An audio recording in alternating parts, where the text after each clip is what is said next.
Барилгын салбар үүсч хөгжсөний түүхт 97 жилийн баярыг тохиолдуулан барилгын ханганы төлөвлөгчдийн зөвлөлөөс эдийн засаг ба барилгын салбар сэдвт уулзалт хэлэлцүүлгийг зохион байгууллаа. Тус арга хэмжээнд барилгын салбарт бизнес эрхлэгчид болоод эдийн засаг судлаачид төрийн болон төрийн бас байгууллагуудын төлөөллүүд оролцож эдийн засгийн өнөөгийн нөхцөл байдал барилгын салбарт хэрхэн нөлөөлж байгаа талаар ярилцаж хэлэлцлээ.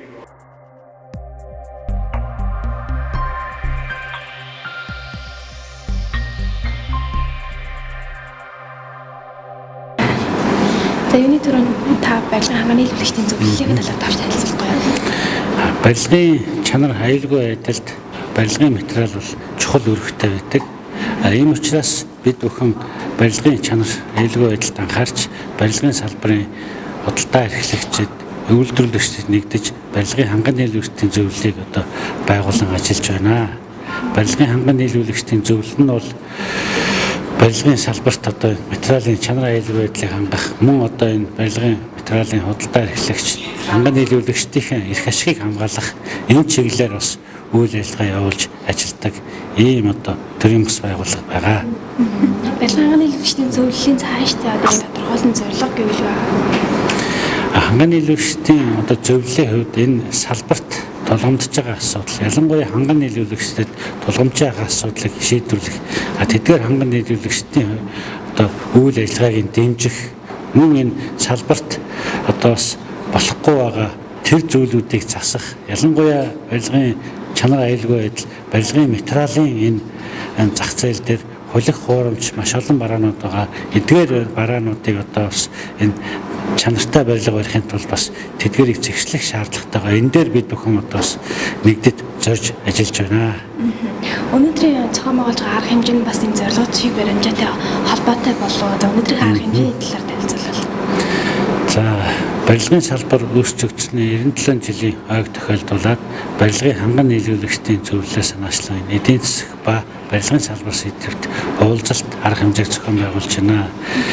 Монгол улсын дотоодын нийт бүтээгдэхүүн эдийн засгийн хэмжээ өсөөд байдаг, валютын нөөц өсөөд байдаг. Гэтэл энэ 23 онд бол барилгын салбар бууралттай, уналттай байгаа даа. Энэ юунаас болоод байна гэхээр нэгдүгээр төсвийн хөрөнгө оруулалтаар баригдаж байгаа барилга байшингийн хэмжээ эрс буурсан байна. Мөн одоо ипотекийн зээл зогссон байна. Үүнээсээ шалтгаалаад барилгын энэ төсөл хэрэгжүүлэгчид энэ гүйцэтгэгч компаниудын борлуулалтын хэмжээ бол эрс буураад арилжааны банкуд ч гэсэн бас бэлэн одоо зээл өгөхгүй болсноос болоод энэ одоо барилгын зах зээл маань бэлэн мөнгөний эргэлтгүй болсон байна. Үүнээсээ болоод бүгд бартерын харилцаанд орж одоо үйл хөдлөх хөрөнгө болон одоо бусад бараагаар харилцаж ийм одоо цусны эргэлтгүй одоо болоод нэлээд хүндрэлтэй байдалд ороод байгаа юм. Зарим компаниудын үйл ажиллагаа доголдоод үйл ажиллагаа явуулж чадахгүй ч олон компаниуд бий болж байна. Тэгэхээр бид өнөөдрийн эдийн засгийн нөхцөл байдал ямар байна? Мөн одоо гадаад дотоод ямар орчин нөлөөлж байна? Эдийн засгийн нөхцөл байдал цаашдаа яах вэ? Барилгын компаниуд хэрхэн нөлөөлөх вэ? Бизнес эрхлэгчид маань цаашдаа өөрсдийн бизнес төлөвлөгөө стратеги хэрхэн боловсруулах гэдэг энэ талаар бас мэдээлэл авнаа.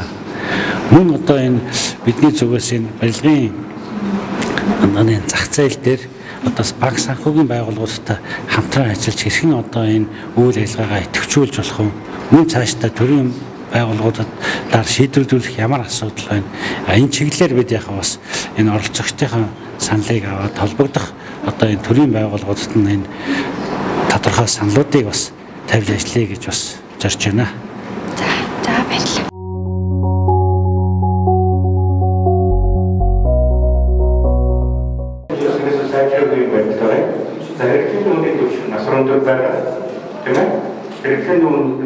За таасаа илтгэлтэй ипотекийн зээлийг энэ чигээр нөгөөх юм бол барилгын салбар ерөөд бол хямрна гэж ярьлаа. Тэгэхээр ипотекийн зээлийг минимум нөгөөд авах юм уу? Эсвэл хязгаарлах хэрэгтэй юм уу? Үгүй л яг барилгын салбарт яаж нөлөөлөх юм? Хязгаарлал яаж нөлөөлөх юм? Тэг ер нь ипотекийн зээлийг яриад байгаа санаа нь бол ипотекийн зээлийг бид аль болох тэр эрүүл тогтолцоороо шилжүүлэх ёстой л гэж байгаа. Өнөөдрийг хүртэл явсан 10 жил явсан ипотекийн тогтолцоо нь өөрөө тодорхой хэмжээний хүүгийн шууд бус татаастай зах зээлийн хүүгээс нэлээд доогуур түвшний хүүтэй. Тэм учраас энэ тогтолцоог Монгол банкны оролцоогүйгээр хэрэгжүүлэх нь боломж нь хязгаарлагдмал байгаа. Тэгэхээр энэ нөхцөл байдлаас гарах гарцыг бид хайх ёстой. Тэгэхгүйгээр энийг удаа явуулаад байвал ипотекийн тогтолцоо гэдэг зүйл чинь өөрөө яг тийм зүй тогтолцоогоо нийттэй байдлаар үргэлжилж чадахгүй байна гэсэн санаа. Тэрээс яг зогсоо гэдэг зүйл, зогсоох хэрэгтэй гэдэг санаа нь бол энэ санаагаар хэлж байгаа. Тэрээс өнөөдрийг хүртэл ингэж олон иргэдийн хүлээлт болсон энэ зүйлийг зогсоох нь бол салбартаач зах зээлтэй халтай л та тийм ээ. Тэр агуулгаар хэлж байгаа хэрэг юм. Нөгөөтэйгөр бид нар энэ тогтолцоог зөвөр үргэлжлүүлэхийн тулд саяны тэр хүүний асуудлыг шийдэхээс гадна эсвэл Монгол Улсын эдийн засгийг бид нар энэ 10 жилийн турш хөгжүүлж чадаагүйгийн буруу нь энэ тогтолцоон дээр ингэж эсэргүүр тусч байна гэсэн. Хэрвээ бид 10 жил Монгол Улсыг зөв зөвтэй хөгжүүлсэн, Монгол Улсын зах зээлийн хөг энэ төвшөнд нь буулгаж чадсан бол ипотекийн хөтөлбөрөөс Монгол банкнд гараад явчих боломжтой. Засгийн газарт заавал тэрийг өөртөө хүлээж авах шаардлагагүй нөхцөл байдал бий болж болох байсан гэдэг энэ агуулгаар хэлж байгаа. Тийм учраас хэрвээ өнөөдөр Монгол банкыг эндээс энэ хөтөлбөрөөс гаргах ёстой, засгийн газар хүлээж авах ёстой гэж байгаа юм бол засгийн газар тодорхой хэмжээний энэ хүүний зөв бус тогтолцоог арилгах тодорхой зоримог шийдлийг хийхээсээр аргагүй юм аа гэсэн санаа. Тэгэхээр одоо эдийн засаг өсөлттэй байна гэж хэлж байгаа. Тэгэхээр энэний яг барилгын салбарт хэрхэн нөлөөлж байгаа вэ? Яасан гэнэ л эдийн засаг өсөлттэй байна гэж үзэж байгаа шүү дээ. Тэгвэл энэ яг барилгын салбарт хэрхэн нөлөөлж байгаа вэ? Монгол Улсын эдийн засгийн өсөлтийг бид харьцангуй гүнзгий харахыг хичээх хэрэгтэй. Өнөөдрийн эдийн засгийн өсөлт гэж яриад байгаа энэ 22 оны төгсгөлийн гүйцэтгэлд харьцангуй өндөр гарсан. За энэ оны эхний 2 улирлын эдийн засгийн гүйцэтгэл өндөр гарсан гэж үзээд байгаа энэ тоо бол эдийн засгийн өсөлтийг илэрхийлсэн үзүүлэлт мөн. Дээрээс нүнтэй холбоотойгоор олонхын салбарын нөлөөллөөр гадаад худалдааны тэнцэл эерэг байна, төлбөрийн тэнцэлд ажгүй сайхан гарсан байна, төсвийн орлого нэлээд өндөр өссөн байна гэх мэт макро эдийн засгийн томоохон үзүүлэлтүүд эерэг байгаа. Энийг бид эдийн засаг сэргэж байна, өсч байна гэж яриад байгаа юм. Гэхдээ Монгол Улсын эдийн засгийн өөрөө суур тогтолцоо бүтцэн өөрөө тийм сайн биш. Дээрээс нь цар тахал илүү хүчтэй нөлөөлсөн учраас Монгол Улсын эдийн засгийн зэрэгэлтийг бол цар тахлын дараах зэрэгэлтийн эхлэл гэж харах хэрэгтэй. Хэрвээ эдийн засаг яг бүрэн утгаараа өсч өндөгөөд эерэг нөлөөлөл гэвэл таны яриад байгаа барилгын салбар, бусад салбар иргэдийн амжиргаан дээр тодорхой дөрвтэй эерэг нөлөөлөл гарч ирэх ёстой. Тэр нөлөөлөл хараахан гарч ирээгүй тодорхой олонхын салбарын нөлөөлөлөөр тодорхой үзүүлэлтүүд сайжирч чадбайгаа учраас тэнд макро эдийн засгийн хүрээнд эдийн засаг сайн байна гэж яриад байдаг.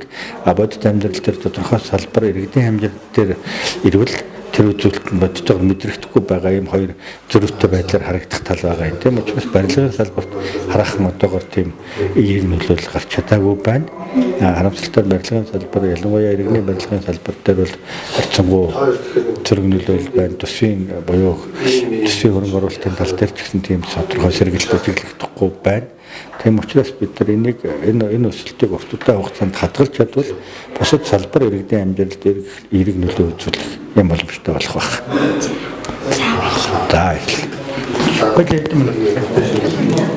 За санацхан би Ростор компани гүйцэтгэх сэхэл амгалан гэдэг хүн байна.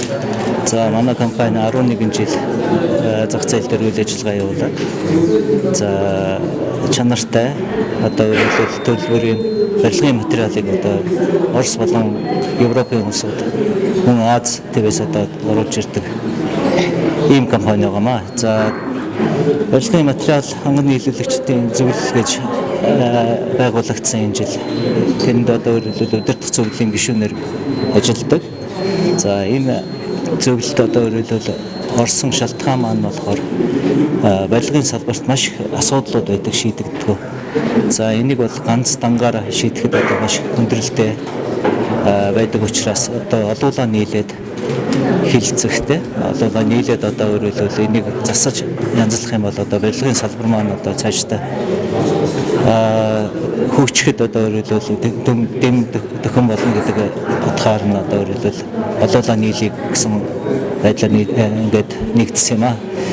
За олон асуудлуудын жишээлбэл нэг нь гэхээр одоо бид нар иргэдэд одоо шийдэгдэх гэж явж байгаа зүйл нь жишээлбэл өнгөлгөөний тоосох гэж байгаа тийм нэг ярьдаг. За энэ нь болохоор Монголд үйлдвэрлэдэггүй боловч зүгээр тоосох гэдэг нь ерөнхий нэр томьёолд ороод өөрөөр галийн дотор Монголынхаа нэг үйлдвэрлэгчдийг одоо хамгаалж байгаа нэрийн талаар илүү татвар ногдоод энэ нь одоо эцсийн дүнд одоо өөрөлдөл худалдаа өгч эмнэлгээний тоосоо худалдаа авж байгаа хүмүүстээр 30 гаруй хувиар одоо өөрөлдөл үнийн нэмэгдэл үүсдэг байхгүй. Тэгэхээр Монголд нэгэн төвлөрдөггүй ийм бараг манай чанартай бараг өөрөлдөл хүмүүс аваад байшинда барихтаа хамаагүй илүү төлбөр төлөх тэдний одоо энэ үнийн одоо дарамт одоо өөрөлдөл тэдний нуруунд дээр буух нь одоо өөрөлдөл буруу гэж үзэж байгаа. Энэ ч буруу зүйл. Тийм болохоор одоо өөрөлдөл иймэрхүү асуудлыг шийдэхтэй. За дараа нь өөрөлдөл оюуны өмчтэй асуудал ч байт юм уу. Өөрөлдөл манай дээр яригдах зүйлүүд бол маш их байдаг. Тэгэхээр алуулаа шийдвэл зөв гэдэг чинь бид нар тийм болохоор алуулаа бүгдээ бодлогынхаа одоо өөрөлдөл энэ асуудлуудыг шийдээд энэ салбараа хөгжүүлье гэсэн юм л зорилготой. За баярлалаа.